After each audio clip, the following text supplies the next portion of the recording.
biasa kayak coklat semut cangkrang, tahu semut cangkrang? Semut merah itu sudah selesai. Ada efek gitu nggak Pak? Efeknya tambah semangat. Tambah semangat. Usai menjalani suntik vaksin, Bupati Wonogiri, Joko Sutopo mengaku lebih segar dan bersemangat.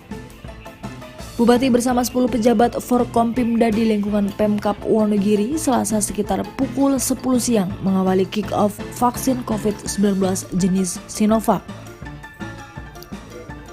Pencanangan program vaksinasi dilakukan di Rumah Dinas Dr. Setiorini, PLT Direktur Rumah Sakit Umum daerah setempat.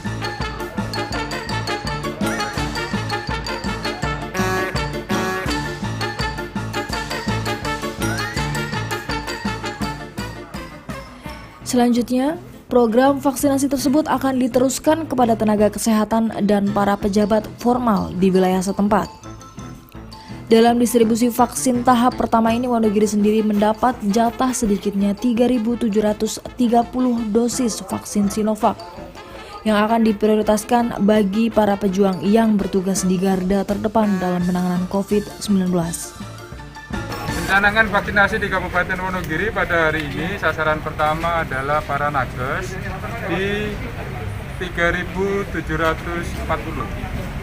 nakes yang ada di Kabupaten Wonogiri sesi pertama. Nanti 2 pekan ke depan akan kita lakukan vaksinasi sesi kedua. Ajakan untuk vaksinasi biar tidak takut Pak? Sudah, maka simbolisasi dari pencanangan vaksinasi ini sebagai satu representasi agar masyarakat bisa melihat. Tidak perlu khawatir, tidak perlu galau, tidak perlu membangun spekulasi baru bahwa ini satu langkah medis yang sangat bisa dipertanggungjawabkan. Sementara itu, menurut catatan Dinas Kesehatan, Kabupaten Wonogiri membutuhkan sedikitnya 730.000 dosis vaksin atau 10% dari keseluruhan jumlah penduduk di Kabupaten Wonogiri. Dengan demikian, distribusi vaksin tahap pertama tersebut baru menjangkau 0,5% dari jumlah sasaran.